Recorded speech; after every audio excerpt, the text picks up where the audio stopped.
The Iowa Spirit on TV-8. And now, from TV-8, where news is #1, Kevin Cooney, Kathy Saltero, Connie McBurney with weather, and Heidi Soliday sports. This is TV-8 News. Kuwait is liberated. Iraq's army is defeated. Our military objectives are met. Kuwait is once more in the hands of Kuwaitis in control of their own destiny. We share in their joy, a joy tempered only by our compassion for their ordeal.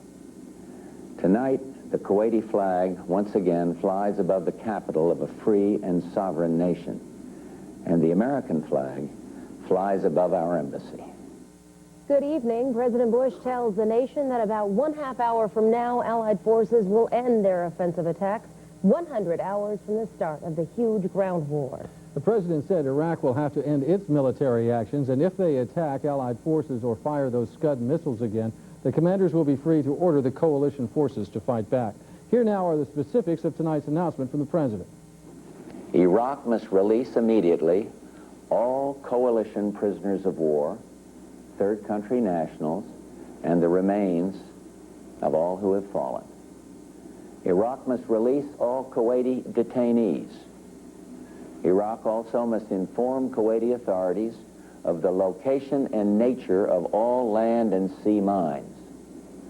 Iraq must comply fully with all relevant United Nations Security Council resolutions. This includes a rescinding of Iraq's August decision to annex Kuwait, and acceptance in principle of Iraq's responsibility to pay compensation for the loss, damage, and injury its aggression has caused. The coalition calls upon the Iraqi government to designate military commanders to meet within 48 hours with their coalition counterparts at a place in the theater of operations to be specified to arrange for military aspects of the ceasefire. The president also will have his Secretary of State, Baker, discuss with the UN Security Council the formalities of ending the war in the Gulf. The first broadcast of Radio Baghdad early Thursday morning did not respond to the president's speech. Radio Baghdad signing on just a few minutes after the president's address had ended. Well, Kevin, across the United States tonight, Americans are rejoicing, laughing, crying at the news that the war is coming to an end. In central Iowa tonight, the mood is upbeat, but still cautious. We have two reports. First, TV-8's Todd Magel talking to a Des Moines woman, hoping her brother in the Gulf is finally on his way home. Mary Chapman, the dean of the Des Moines Area Community College Urban Campus, took some time out of her busy evening schedule to watch what is likely the end of the Persian Gulf War. This is a victory for the United Nations, for all mankind, for the rule of law, and for what is right. Chapman's brother, 39-year-old Woody Sconiers, is an Army specialist with a supply unit on the Saudi-Iraq border. I guess my first reaction is that it's a reaction of joy, but I'm still kind of reserving it until he's actually back here, you know, because anything could happen. Since December, she's cared for her brother's 1-year-old daughter, Madison, both worried about a deadly ground war and what it could mean for loved ones. Now, many relatives like Chapman can rest easier. I can't wait to talk to my mother and father and get their reaction and talk about what we're going to do when he returns. For the time being, many anxious moments for families with troops overseas have ended. Now they worry not if their loved ones will be home, but when. Todd Magel, TV-8 News. There were, of course, many others watching the president's address tonight with very special interest. Thousands of guardsmen and women and reservists waiting to be activated for duty now apparently won't have to leave home as part of Operation Desert Storm. Allison Gilman tonight has the story of one Des Moines physician who says his months-long wait ended with the president's speech tonight.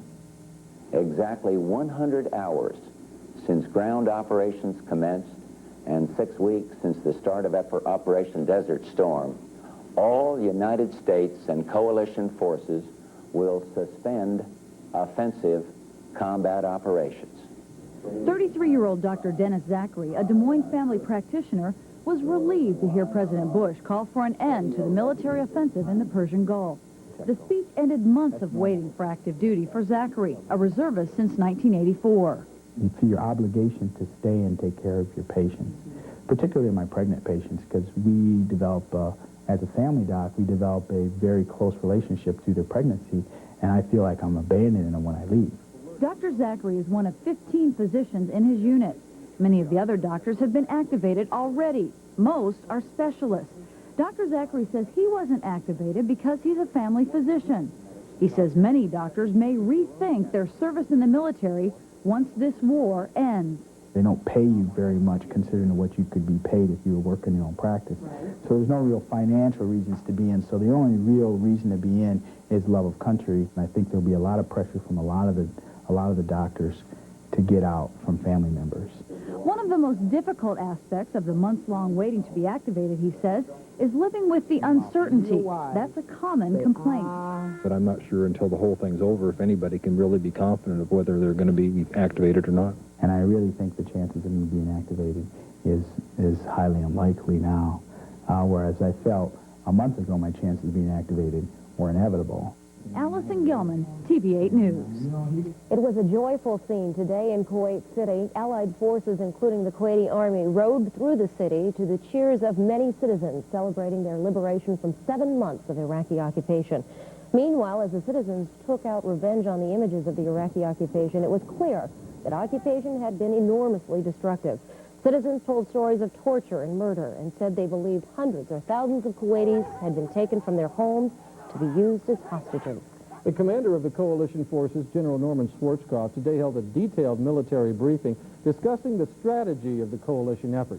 He discussed the early days and the days leading up to the ground offensive, during which there were two crucial maneuvers, really.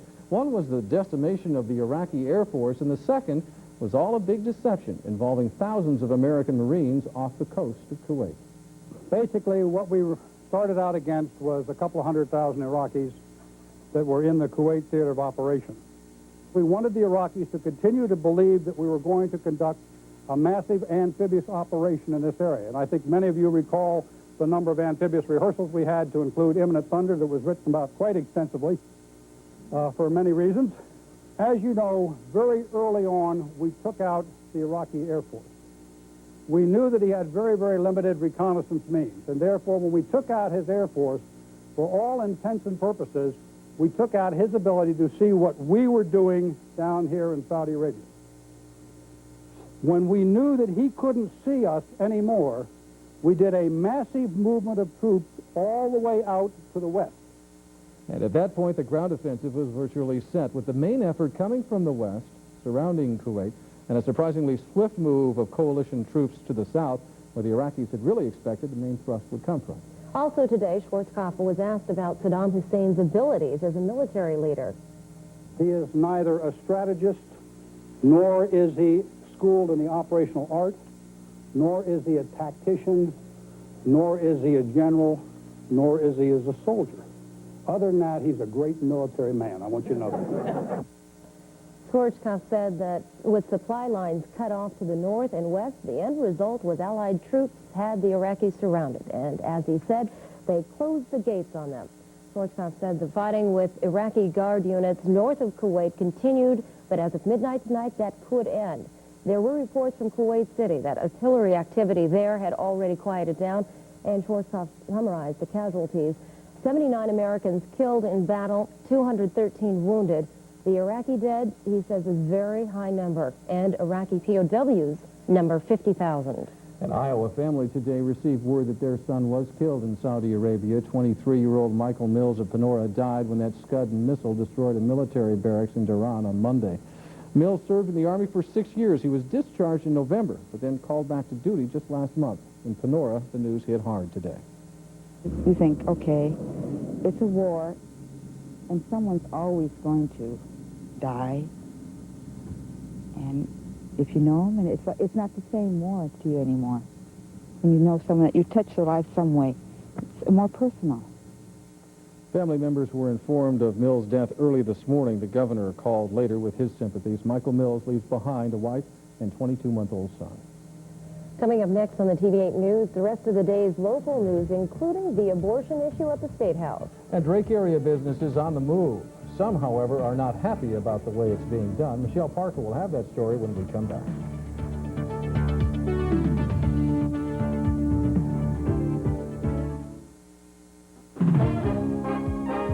Now, from TV-8, your official Iowa lottery station. Here again are tonight's 6 winning Lotto America numbers. Expansion plans at Drake University are forcing a number of businesses in that area to move. Drake officials have offered help in relocating the businesses, but as TV-8's Michelle Parker tells us, the owners of one business are unhappy with the way Drake has handled the situation. Businesses along Forest Avenue between 25th and 27th Street have known for 4 months they must move to make way for Drake University's planned multi-purpose center. The Cabana Tanning Center has been at its location for 5 years. Owners Tim and Chip Smith say they've built up a large clientele of Drake students.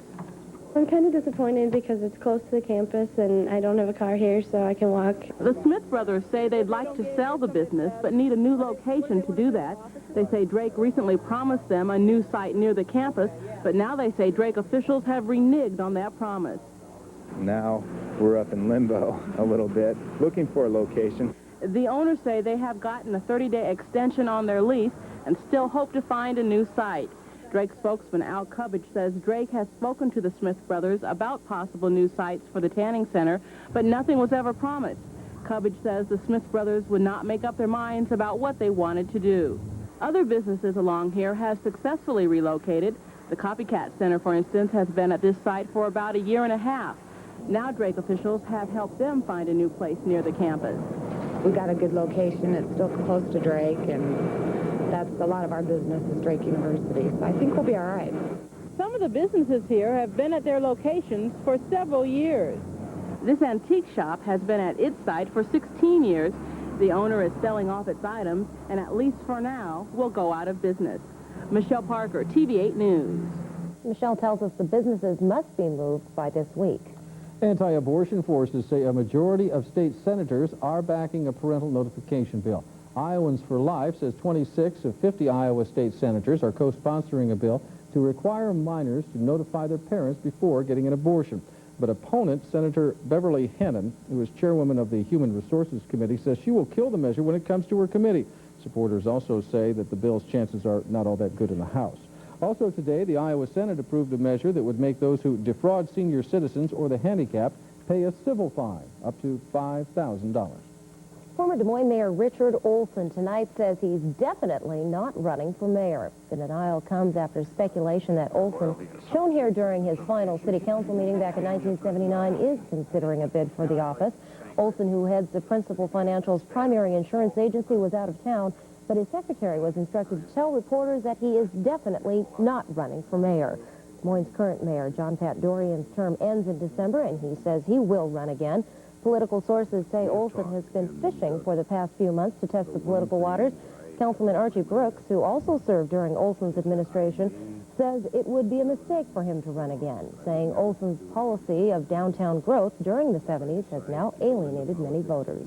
Well, the city of Des Moines will begin to sell special stickers to homeowners this Friday to be used on reusable garbage cans. The stickers can be attached to standard metal or plastic cans used for leaf and yard debris.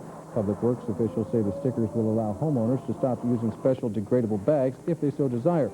The stickers will cost $9 and are good for 1 year. And this bulletin just in, Iraqi sources at the United Nations say Iraq has agreed to accept all of the Security Council resolutions on the Gulf War. That just in from Associated Press, so we bring it to you as we get. That is good news. I hope so. Connie McBurney here now with the weather. Hopefully some good news there, too. Oh, there certainly is. Which would you rather have, flurries or a warming trend? How about both? Do we have a choice? No. Okay, Is Iowa's forecast weird or what? That's next. What?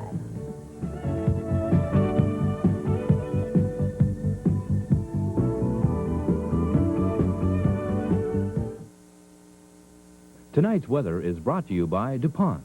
Versatility to fit the way you farm. Oh, we have weather coming at us from about 3 different directions, but at least most of it either isn't too bad or won't last very long. Right now, mostly cloudy, 32 degrees, southeasterly wind at 7, brings us a wind chill of 24, 75% relative humidity, just enough to create the possibility of some precipitation, and barometer steady at 29.88. At this hour, temperature is very pleasant for this time of year, 20s and 30s, exception Spencer at 19, but they've had some snow on the ground for a long, long time up there. Most of us had highs today in the 30s, 40s for the southern half. We reached 41 here in Des Moines, just above normal. Most of central Iowa in pretty much the same range, upper 30s to mid 40s. You can see a very definite trend when you look at national temperatures. Most of the eastern quarter of the nation, northeastern quarter, 20s and 30s, then you get to 40s and very fast get to 50s. Now, here's what we're doing. We're importing some of the warm weather from the west, the precipitation from the northwest, and then eventually some cooler weather from the north. So things will be changing very rapidly around here. In Saudi Arabia, things have changed too as the clouds moved out. A few more thunder showers developed on the northern end of things. Let's hope that the weather is not going to have a factor on anything, but whether people get a suntan in the next 24 hours. Here at home, we didn't have much of a chance to do that today. Cloudiness over most of the state for most of the day. A little bit of break by late morning, but by late evening, clouds have moved back in, and they're even more intense right now. This is snow for portions of the Dakotas and Wyoming. It's not very heavy snow, and it is moving very rapidly, but a little upper-level disturbance right in here is going to whisk right through. It will bring a possibility of flurries, increasing chance tonight, kind of like last night's flurries, but warmer air coming from the south and west could bring mostly drizzle to the southern and southwestern corner of the state. By tomorrow, all of it should move out. But heavy snow warnings out as this moisture moves across the lakes for lower Michigan. They've already had heavy snow, 8 inches in Danbury, Connecticut. Now, on the other side of the country, winter storm watch is out as that precipitation, very welcome on the California coastline, moves into the mountains. So winter storm watch is out all the way from the Sierras in through Colorado. They could get 8 to 18 inches of snow in the mountains. Most ski areas very, very happy about that. And San Diego had ½ an inch of rain today. That was enough to cause urban flooding. They just don't know how to handle much rain down there, don't have the facilities for it. Here's how we'll look tomorrow as warm air moves in from the south and west, and most of the snow goes away, at least for a while.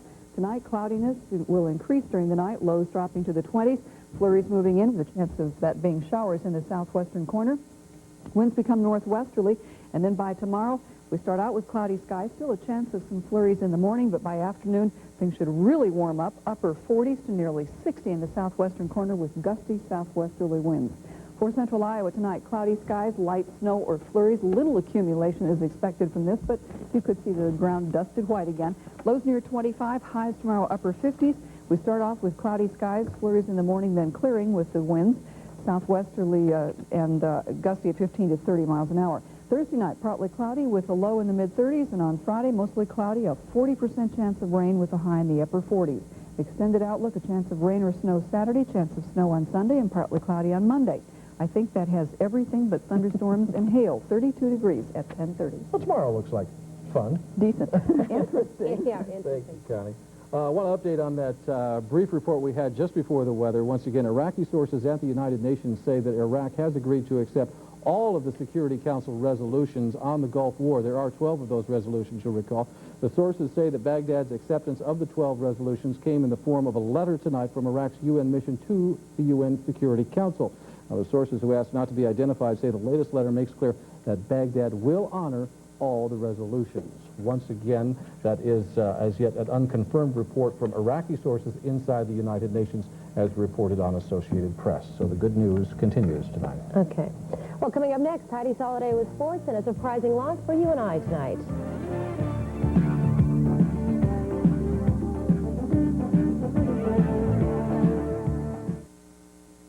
For up-to-the-minute weather information, day or night, call for the TV-8 Weather Beacon forecast at 262-7173. Northern Iowa met St. Louis in St. Louis tonight, and the Billikens exploded out of the locker room to end UNI's winning streak. The final 83-70, the Panthers end the regular season at 12-18. Billikens were up 15-2 with just 6.5 minutes gone in the game. Kevin Foots got the steal and took it all the way for the layup there. Melvin Robinson paced St. Louis with 20 points. Here he takes the spinning pass and hits the jumper. The Billikens up by 17 at that point. Cedric McCullough also with 20 for the Panthers. Dale Turner fed McCullough here for the layup, which cut the lead to 12 in the first half, but St. Louis won easily 83-70. The Panthers' winning streak is done at 5. The key game in college basketball tonight was in the Big 8. Number 12 Oklahoma State hosting number 15 Nebraska. The Cowboys win it 80-69. OSU moves into a tie with Kansas for first in the conference at 10-3. Cowboys led by 7 at the break. Here on the break, Sean Sutton finds Johnny Pittman for the easy 2. Pittman with 12 points tonight. Rich King is triple teamed by a posse of Cowboys here, but he finds the glass for 2. King with 18 points and 10 rebounds for Nebraska. But the Cowboys were never really threatened. John Potter with the two-handed jam as OSU moves into a tie for the Big 8 lead, 80-69 over Nebraska. Also, the road teams won tonight. It was Oklahoma over Colorado 69-68 and Missouri over Kansas State 84-75. There were a few other top 25 games tonight. Number 9 Duke built a 24-point lead over Clemson at the half and cruised to a 79-62 victory. Elsewhere, it was LSU 79, Florida 66. In overtime, Connecticut by 2 over Seton Hall in the upset, and Mississippi State 94, Auburn 76. The top-rated UNLV basketball team may not have the services of 4 players for its final game against Fullerton State Saturday. The NCAA is looking at allegations that those players failed to pay hotel charges during recruiting visits, and a ruling is expected by the end of the week. The Boston Celtics had no time to dwell on their humbling defeat at the hands of the Chicago Bulls last night. It was back to work tonight against Minnesota. Larry Bird was hot in Beantown. Bird led all scorers with 35 points, including that long three-pointer right before the half. And Bird found the long range to his liking tonight as he canned another three-pointer in the third quarter after the pass from Parrish, who hit for 23 points. The Celtics held off a late Timberwolves charge to win for only the second time in their last 5 games. It was Minnesota's 9th loss in their last 11. Elsewhere, the Sixers by 4 over Atlanta. It was Dallas 108, the Pacers 104. In the fourth quarter, Orlando leading Phoenix by 3. Also in the fourth, it's Utah 90, Golden State 89. And at the half, the Kings leading Charlotte 46-43. The state wrestling tournament begins tomorrow with the preliminary rounds in Class 1A at 11 o'clock. The 3A prelims start at 1:45. Dowling, ranked first most of the year until Cedar Rapids Prairie defeated them at the Urbandale Invitational, is the defending state 3A champ. The Maroons have 1 top-rated wrestler and 152-pounder Mark Fox. Prairie is led by 140-pounder Matt Hatcher. The Maroons qualified 8 wrestlers in winning their 5th district title last weekend at Ankeny. Winterset is the state's top-rated 2A team. The 2A prelims begin at 6:30. The Huskies have qualified 6 wrestlers. Lisbon is the favorite to win the 1A crown again. The Tigers had 5 district champs, including brothers Ike and Zach Light. And last year's American League Most Valuable Player did not show up at spring training today. Oakland A's outfielder Ricky Henderson wants more than his $3 million per year salary. Henderson, once the highest-paid player in baseball, has 3 years left on his Oakland contract. I think $3 million would be enough for me. Sure would. It's nice to see baseball. At least it gives that spring fever. Yeah, spring is in the air. It sure is. Thanks, Hattie. We'll be right back. Now, from TV-8, your official Iowa Lottery station, here are this evening's 4 daily deal winners and tonight's 6 winning Iowa Lotto numbers.